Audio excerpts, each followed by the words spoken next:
বেলাগাম জেলা তৃণমূল সভাপতি। একের পর এক কুরুচিকর আক্রমণ, বিরোধীদের গণপিটুনির নিদান, প্রধানমন্ত্রীর বাপ বাপান্ত। মালদা জেলা তৃণমূল সভাপতি আব্দুর রহিম বক্সির মন্তব্য নিয়ে বিতর্কের ঝড়। শনিবার সন্ধ্যাবেলা মালদার চাঁচল সদর এলাকায় জেলা তৃণমূলের পক্ষ থেকে একটি মশাল মিছিল এবং ধিক্কার সভা করা হয়।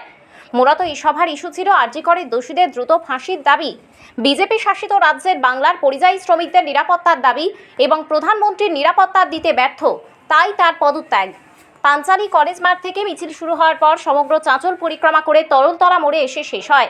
সেখানে হয় ধিক্কার সভা। উপস্থিত ছিলেন জেলা তৃণমূল সভাপতি আব্দুর রহিম বক্সি, জেলা চেয়ারম্যান সমর মুখার্জি, দুই প্রতিমন্ত্রী তাজমুল হোসেন এবং সাবিনা ইয়াসমিন, স্থানীয় বিধায়ক নিহার রঞ্জন ঘোষ।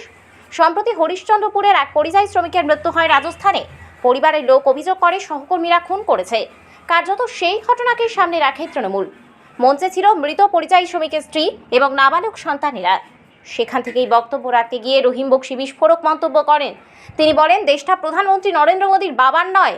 যদি বিজেপি শাসিত রাজ্যে বাংলার পরিযায়ী শ্রমিকদের নিরাপত্তা না থাকে, এই পরিযায়ী শ্রমিকের মৃত্যু নিয়ে যদি বিজেপি, কংগ্রেস, সিপিএম মোমবাতি মিছিল না করে, যেভাবে আরজি কর নিয়ে করছে, তবে যেভাবে পরিযায়ী শ্রমিকদের বিজেপি শাসিত রাজ্যে গণপিটুনি দিয়ে মারা হচ্ছে, এখানেও বিজেপি সিপিএমের সঙ্গে সেটা করা হোক।